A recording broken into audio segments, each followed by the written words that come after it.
The first game of the day, to me, one of the ones I'm more excited about, but you felt like you really liked that Bloodseeker pick as well.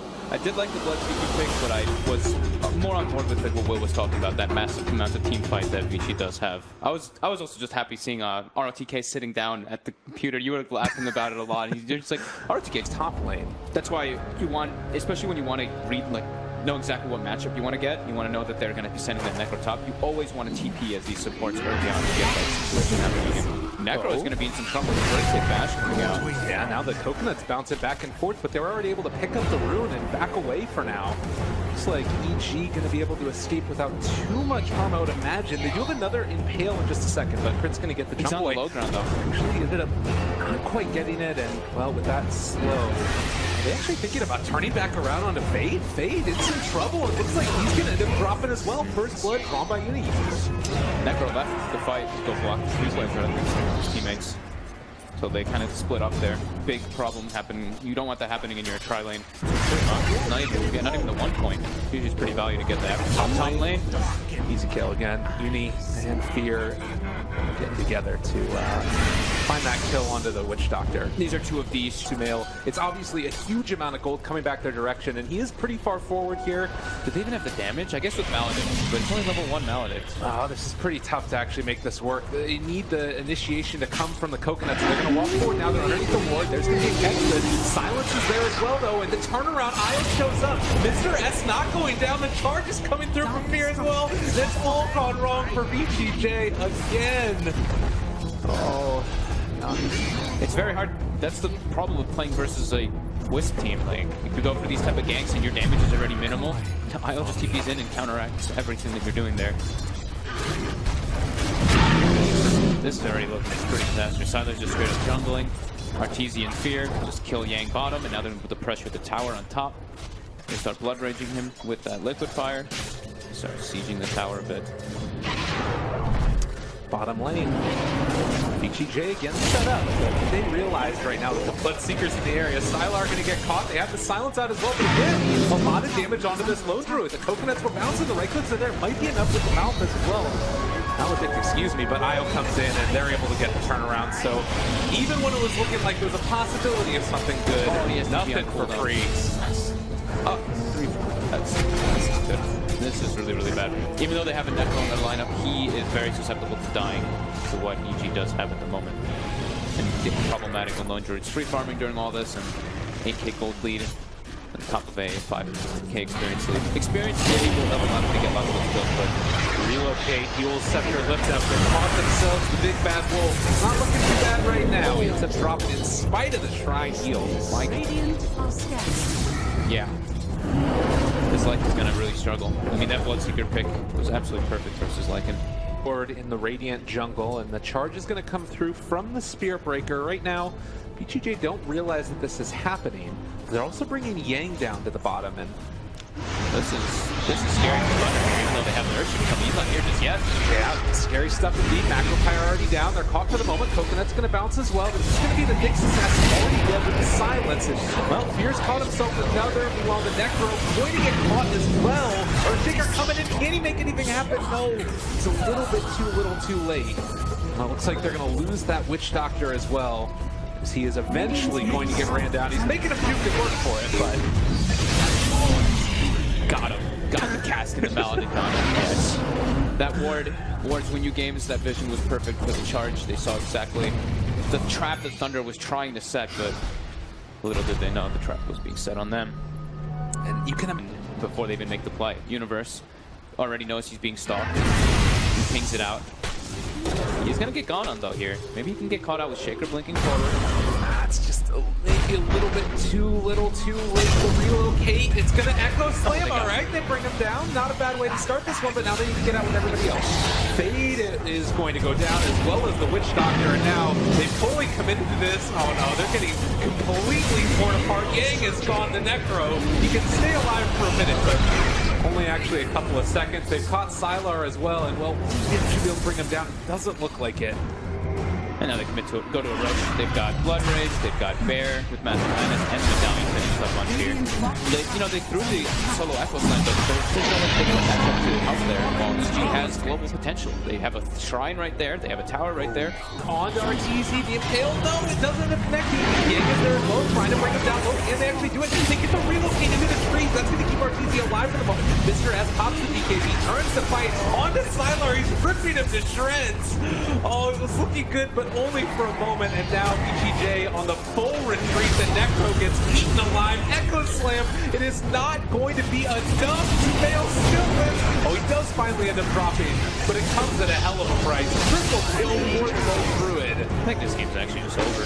They have to commit so much just to kill one hero. Beautiful defensive relocate coming out from Crit, but that already felt like it's a very desperate maneuver coming out from Thunder. Going for the back lines, and they have to get this fight executed so perfectly, and they can't fight around the pipe. As soon as Universe runs in, pops pipe, the majority of their damage is just completely negated.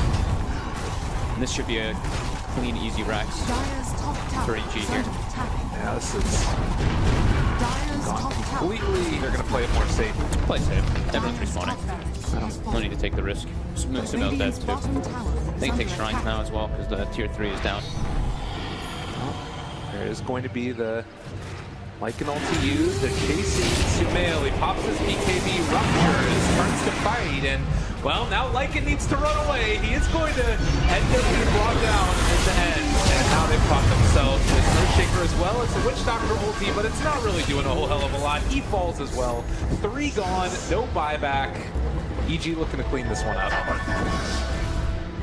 Over here in the trees, ready to blink on top of somebody. They're trying to get set up onto Sumail, and this could be the final hurrah. They actually get a 2-person ice path with the macro pyre down. Yang in a hell of a lot of trouble. He is just getting toward the treads again and starting to drop low. Sylar trying to do anything at all, but he is ruptured. They caught themselves with the Necro yet again. He's gone in just a second here, most likely, as Sumail chases him down. There are a couple stunts going out, so they're going to hold on for the moment. Fade was able to get out there as well. Mjolnir proc dealing a hell of a lot of damage, and Sumail doesn't care about your towers. The turnaround, the Echo Flame, he really just do it. They actually bring him down.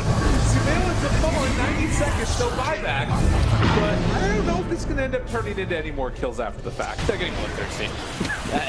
I was saying, no mistakes coming up. Outrange the Necro away. They're going to get right in his face, which is usually what we see the downfall for people when they're playing versus Necro. So it's a pretty interesting approach coming up from EG. Yeah, it's kind of cool. And it's forced Necrophos to go into this blink build to try and get on top of them.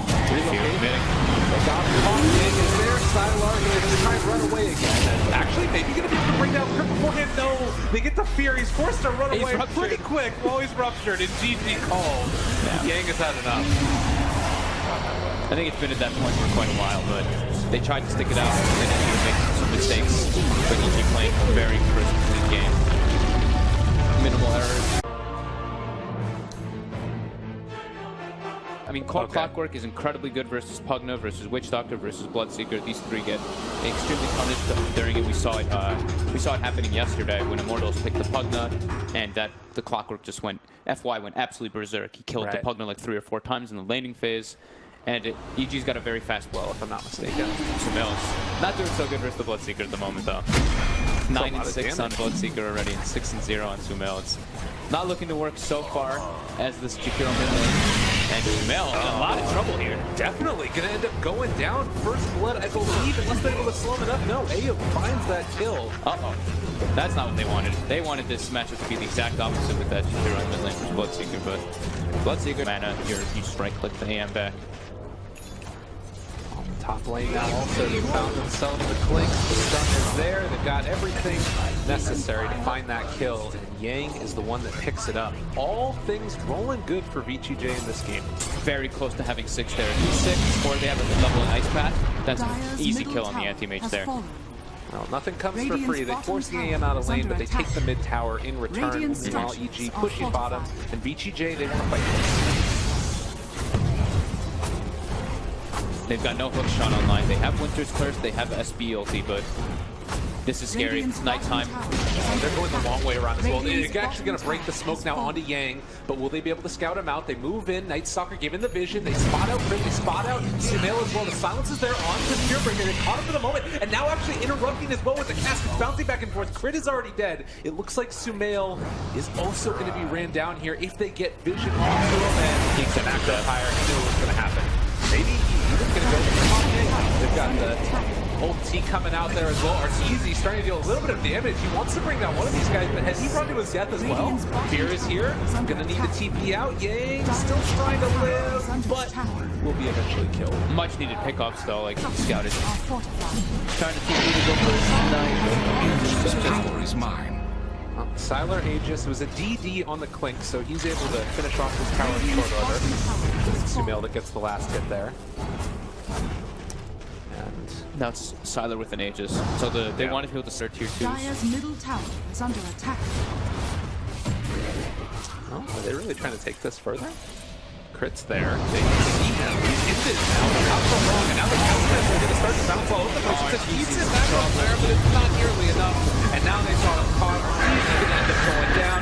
They dropped the Winter's Curse, and that's going to be the Night Stalker dead, but it might come at a big old cost. There's a big jump forward from Sylar. Killing spree for him. Then the Silence down as well, going to clip on the one. Fear is dead. Now Clockwork going to die as well. Everything going wrong for EG in this game number 2. They said they can't take fights. The head-on fights are impossible versus Thunder when they have this much of an advantage. Without BKB and Clinks, he gets ruptured, Cassidy starts bouncing, and he's just dead to Pugna as well. They can start threatening a bit of the high ground on the Pugna here. It's looking very problematic. EG is not really having too many ways to get back in it, because we've said this time and time again. If you lose all 3 lanes, the game's going to be pretty tough. They kind of lost 2.5 lanes, and they don't have the team fight lineup, so it's not like they can come back through team fights, which is one of the things we used to always say too. It's like, if you're at such a deficit, you can kind of take these big fights, and if you do win one, it's pretty much enough. Alright, inverse score is 21-12. With EG up here in the top lane, and unfortunately Fade is there as well with an Invisor, and they're scouting it all out. They can take the fight that they want, 4 staff up over the high ground, but it's still going to be Clockwork caught and most likely killed. The Witch Doctor ulti coming out as well. They've got the Void and Universe going to fall. It's much easier game for VG to play because of the advantage that they have. They've gemmed now on the Sylar as well, on top of the Abyssal Blade. So he's going to be hunting for R-Score at all times. And the little vision that EG does have, the defensive vision. Universe dreams of a Aghanim Scepter. We do see the Bloodseeker. They should use a blade as well. Okay. BKB combo, and he runs away. Great hookshot coming in from Universe. But you got Night Stalker over on the other side. The charge comes through. The Silence is going to connect onto 3 or 4. Sylar just scored as well. He blows up Arteezy. He's going to go down. And now the Coconuts are bouncing back and forth. They get the Corona Brace, but to no avail. It's going to be Sumail as well falling. They've caught themselves Crit, and everybody from EG down. Good game call. Yeah, the next fight had to be like the last thing. They can't really fight in the anti-mage. They can barely kill. They have to commit so much to kind of kill one hero. And I feel like this is like the story of this tournament so far. It's like 2 lanes, 2 games. Yep. So is Bloodseeker